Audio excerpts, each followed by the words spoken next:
Sonbaharda yapraklar dökülürken birer birer sondular, gittiler bizden.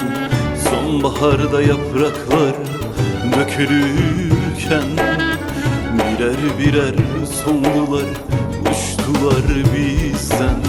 Sen beni buralarda bıraktın yar, bir başıma kaldım, isyanım sana.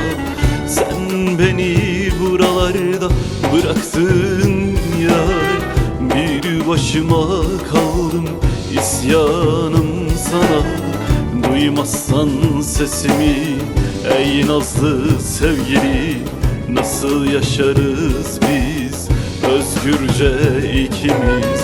Duymazsan sesimi hey nazlı sevgili, nasıl yaşarız biz özgürce ikimiz?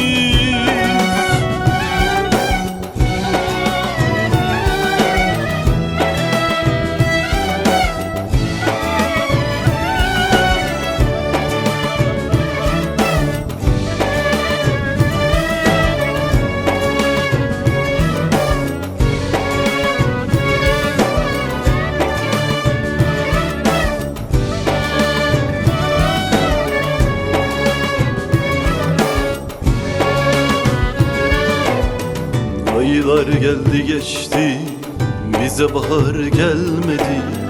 Ömür dedikleri nefes gibi tükendi. Aylar geldi geçti, bize bahar gelmedi. Ömür dedikleri nefes gibi tükendi.